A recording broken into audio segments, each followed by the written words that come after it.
Hey everyone, welcome back to another episode of Bold Hearts, Big Moves. This is the podcast for the female entrepreneur who wants it all and is ready to set the boundaries to protect it. So let me say this. Today we're talking about how boundaries can actually be like the blueprint for your breakthrough. Now, whether that is a goal in your business, a goal in your personal life, whatever it is, I know that oftentimes I have felt like I have needed some type of a blueprint for a breakthrough, because I've just felt stuck in some way. And that's something we've all dealt with, right? So if we actually had a blueprint to get out of that stuckness, how nice would that be? Sometimes, uh, you might have been told or felt like you're too much, too emotional, too direct, too sensitive, too boundaried, too stiff, etc. And too mean. I hear that one a lot, like boundaries are too mean. I want to just tell you with all the love I have to give you what you've been told about you being too much is actually the very thing that's going to lead you to your breakthrough. Um, because boundaries aren't barriers. They are literally the blueprint, the pathway, the map to your success. They lead you to where you want to go. They are the road. And once you put your tires on that road and you follow it, you are going to get to your destination. But if you're going to be weaving all over the place, because somebody tells you, oh, you have to go this way to make me happy, or you have to go this way to make me happy. Not only do you add possibly days to your journey, or hours, or months, or years,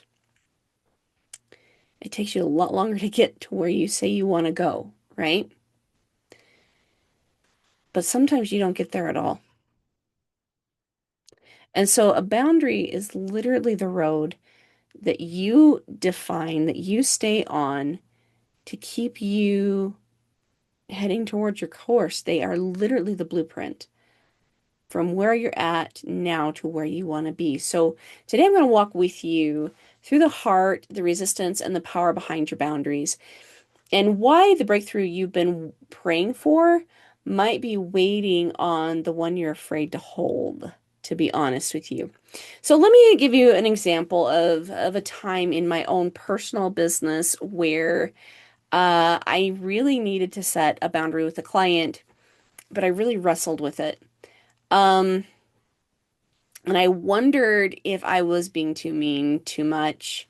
Uh, I wondered if she'd still love me, if she'd still like me, and if she'd still work with me. And I will tell you, because my boundaries were not clear, the answer was no to all of those questions. Now, I still love this person dearly, but our our working relationship did kind of end really, really badly. And the reason being was because this person decided they no longer wanted to pay me, even though I had given them so much service and so much uh, success and helped them for such a long time. My boundaries around money were not super great back then. And unfortunately, not only and I'll be honest, it was because of fear. I was worried that people wouldn't work with me otherwise. I didn't have enough faith in what I offered to my clients in helping them with these breakthroughs. And so my money boundary wasn't solid. And so she pushed that money boundary, stopped paying me, and ended up ghosting me.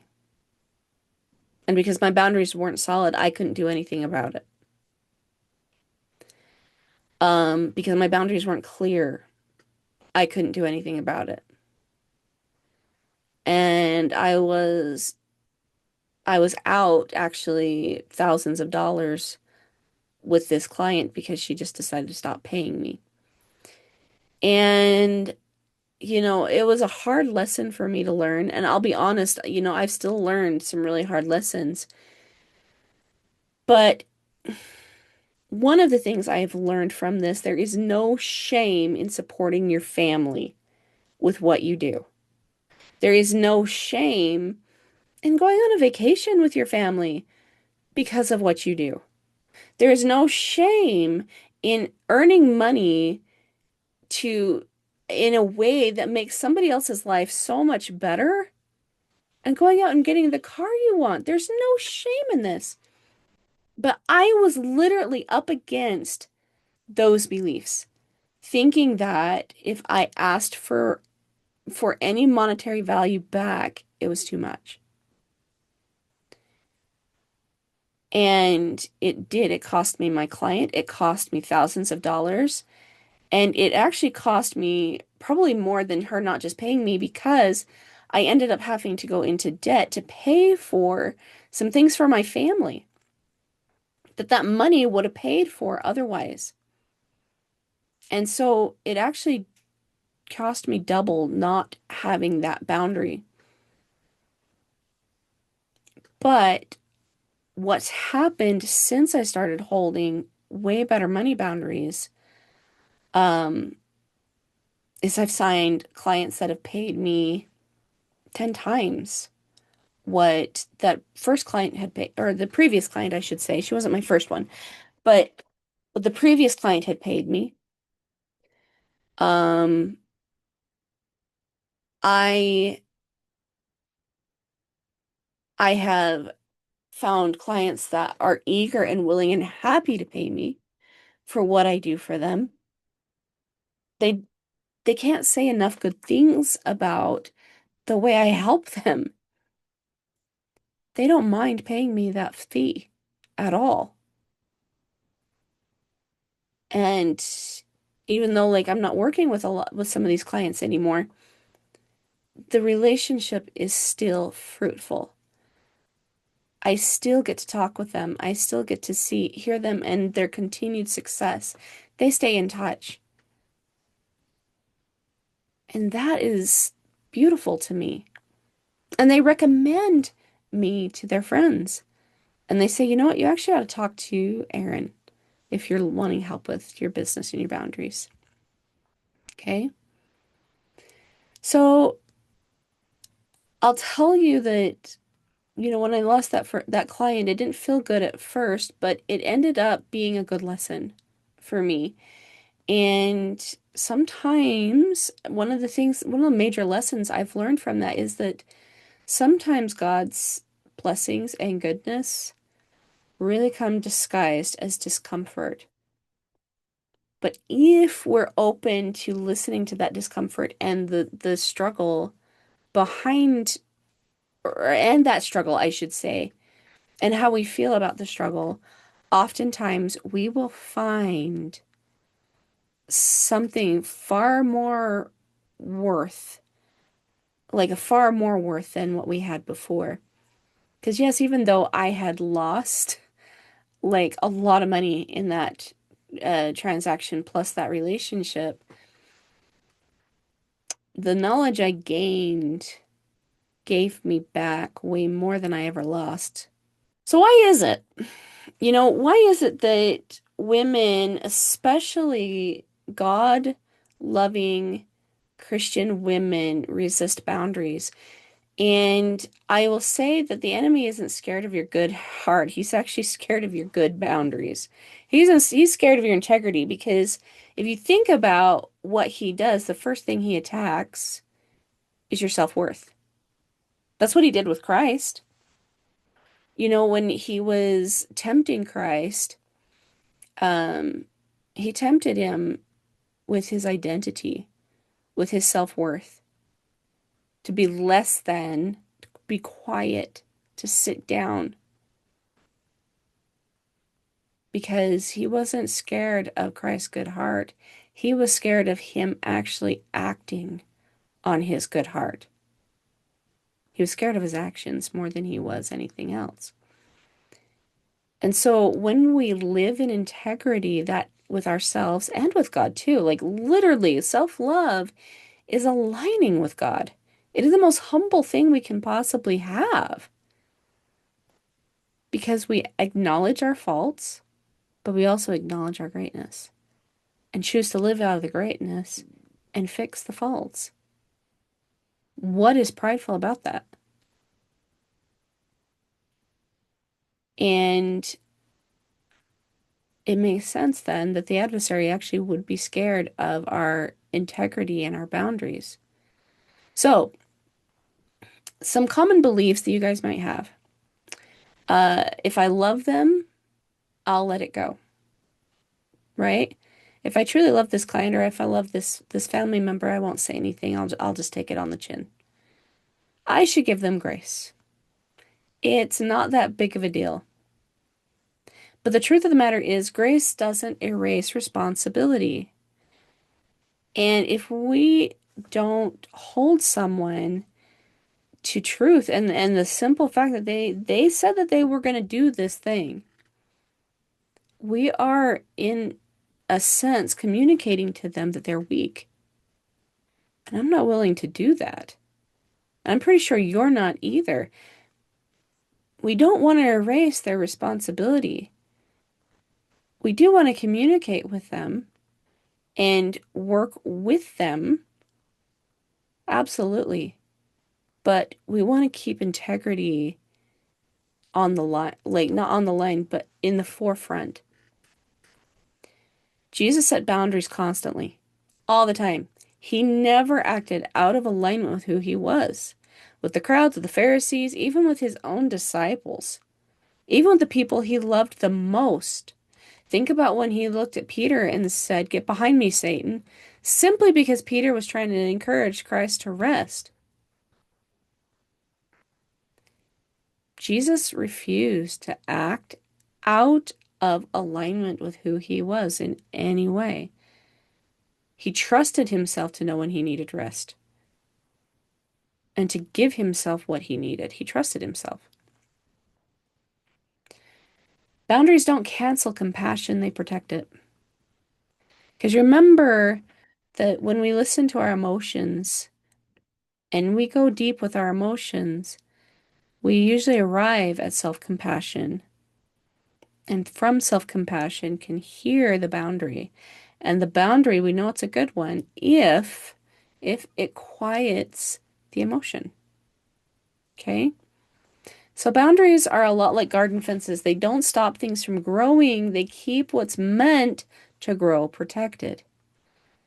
And they keep the beauty that you have cultivated inside your care. Boundaries are a whole lot like a mirror. They reveal what you truly believe about yourself. Do you believe that you deserve to be spoken to with kindness without guilt, to be paid without apology, and to be paid what you ask? The boundaries you're scared to set often point to the beliefs you're scared to claim. Straight up. Thinking back to my client, I was afraid to set a money boundary because I didn't think I'd get clients otherwise. I felt I had to give a lot of free work or be really lax with my money boundaries because I was afraid people would leave. And some did.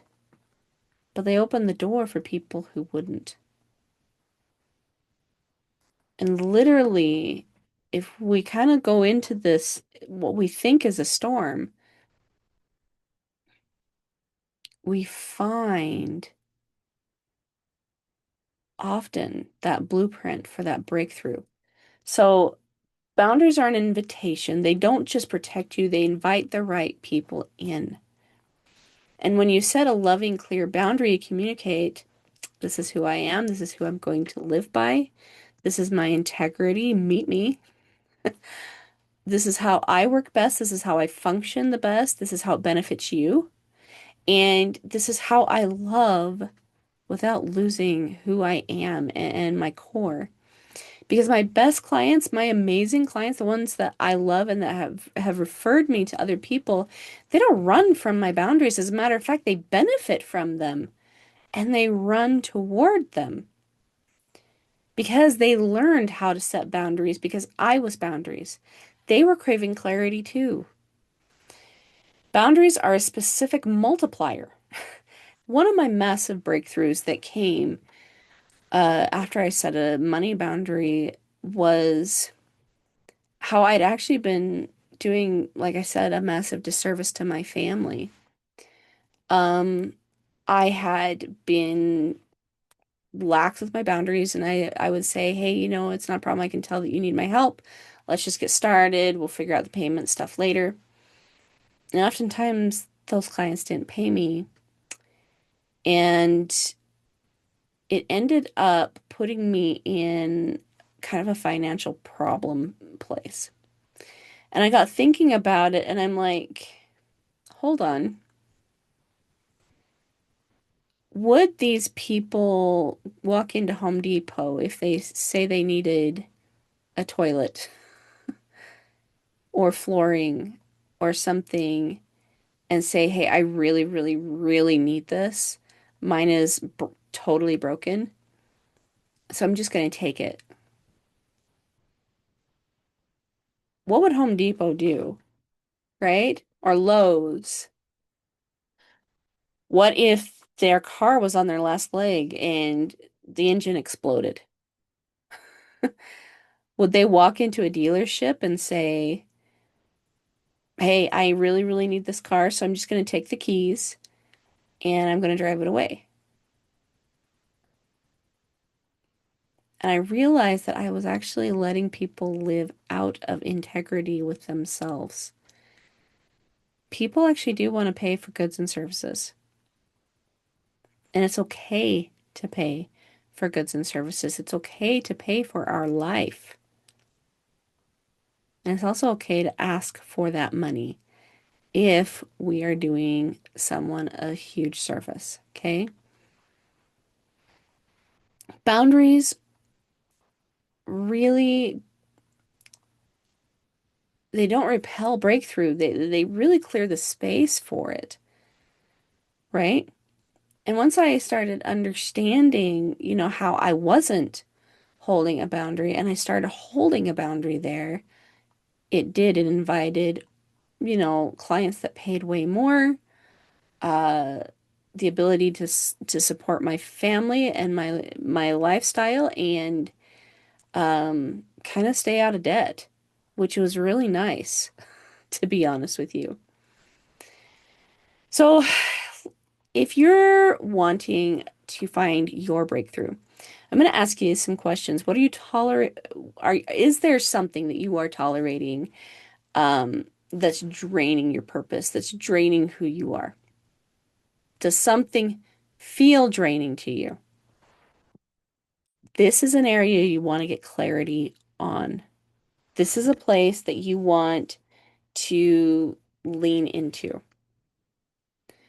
Um, where are you shrinking in order to get likes or approval? So that way somebody doesn't get mad at you or quote unquote rock the boat. This is also another area you might want to check for clarity in and see if you can't find a blueprint in there. How this boundary is not working for you or is leaky. What would change if you trusted yourself enough to hold the boundary without an explanation? What would change? You don't have to say, sorry, but I can't. You can say, that doesn't work for me. And even just a no, thank you. That's enough. That's enough. You don't have to explain more than that. Just a simple no. Doesn't work for me. Okay? So, I would invite you guys to, if you're gonna decide to lean into finding out who you are, leaning into this person, I'm gonna invite you to ask God, where am I afraid to hold the line that you asked me to hold? Show me my fear and how can I break through? And remember that the unbreakable boundary is still is available. And we walk through this process step by step in the unbreakable boundary. It's not just about being tough, it's about being truthful and living in love and truth. And it's about building a business and a life aligned with peace, precision, provision. And this is what we teach there. Releasing guilt and people pleasing, stopping that, creating boundaries that attract better clients and better, clearer relationships that really actually do want to support you, that don't devalue what you do. And know the difference between a Holy Spirit yes and a trauma triggered yes. That's kind of a big deal. So it isn't about being rigid, it's about being rooted. And if no one has ever told you that you're not too much, let me be the first person to say that to you because you're not wrong for wanting abundance, clarity, peace, support, to be heard, to be seen, and valued. You, and the very boundary you probably are scared to set just might be the doorway to your next breakthrough. So, if you loved today's episode, like I said, head over to the Unbreakable Boundary. The link is in the description. And we're building boundaries that aren't walls, they're wombs. They are literally the thing that is ready to birth the next season of support, safety, clarity, and peace. All right, my loves. Until next time, I'll see you next week. Bye.